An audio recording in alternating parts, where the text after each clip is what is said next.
540 WAUK, Milwaukee's real news and great conversation. And now on your FM dial at 100.3. Here's your Daily News Roundup.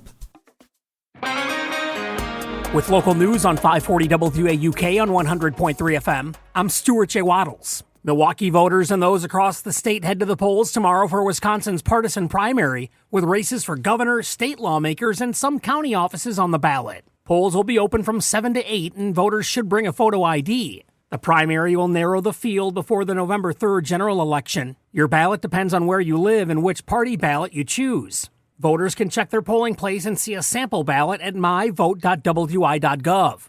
3 people were killed and 2 others were hurt in 3 separate shootings in Milwaukee Saturday night and early yesterday. Police say a 26-year-old and a 29-year-old died at the scene near 21st and Pierce Street, while a 39-year-old later died at a hospital following a shooting near 39th and Townsend. A 15-year-old and a 34-year-old were shot near 23rd and Fond du Lac Avenue. Both are expected to survive. Police are looking for suspects in all 3 cases. A reward is being offered in an unsolved Milwaukee hit and run that left 2 women dead. The family of one of the victims is offering a $10,000 reward for information that leads to an arrest and conviction for the deadly collision back on July 12th. Friends Amy Austin and May Daber were struck by a car that day near Teutonia and Vienna. Witnesses told police they saw a vehicle, a black SUV, speeding at the time and didn't brake before leaving the scene. Anyone with information is asked to contact Milwaukee police. A new U-Haul report shows many Milwaukeeans heading south when they decide to move. The mid-year migration trends from the moving company uses one-way rentals to show where people from different areas are moving the most. People from Milwaukee making a move choose Florida and Texas the most, followed by Minnesota, Arizona, and Louisiana. The report found many Chicago residents choosing to flock to Milwaukee. And that's the local update. It's all news all morning, 6 to 9 on 540 WAUK on 100.3 FM. News anytime at WAUKradio.com. I'm Stuart J. Waddles. For Civic Media News, I'm Chris Morrow. Green Bay City Clerk is resigning after duplicate absentee ballots were mailed before the April election in this month's primary. The city says Celestine Jeffries chose to step down but didn't provide more details. State election officials still looking into how the duplicate ballots were sent. The city says no outside vendor was involved and new safeguards are now in place. Tomorrow, of course, primary election day. Find your polling place and see your ballot at myvote.wi.gov.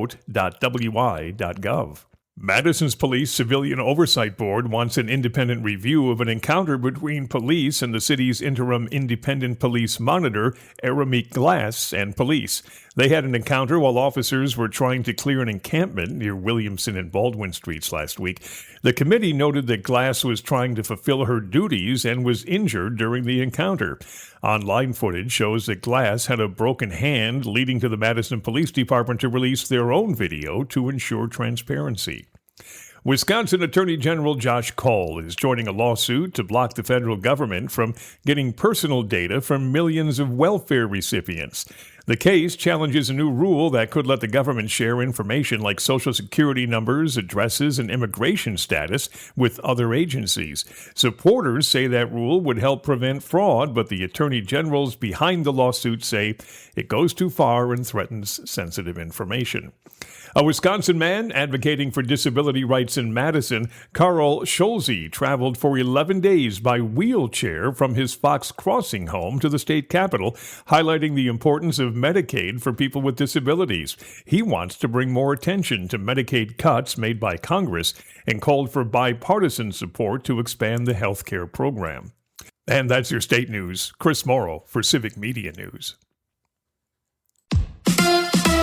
The Brewers head west. Hi, I'm Mike Clemens with sports. The first place Brewers are in San Diego tonight, opening a series against the Padres. Then it's on to L.A. to take on the Dodgers. The Brewers winning another thriller yesterday in Milwaukee, 4-3 in extra innings over the Twins. Manager Pat Murphy. I like 10-0 way better, 15 strikeout shutouts better. But the end result, when you stick with it this way, is just so rewarding. The team got to reveal themselves today a little bit.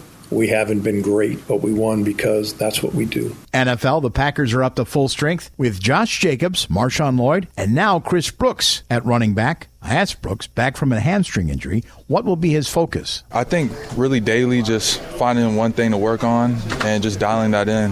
When I'm focusing on that, I think each day that just gets better. And tributes pouring in for Hall of Fame head coach Don Nelson, who led the Milwaukee Bucks to 7 straight division titles. Nelly was 86 years old. With Sports, I'm Mike Clemens.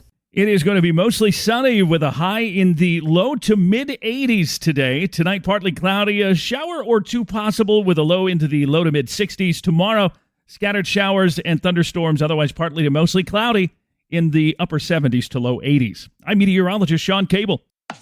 That's your Milwaukee News Roundup from WAUK. Find more news anytime at WAUKradio.com/news. Subscribe to this podcast on Spotify, Apple, or wherever you find your podcasts.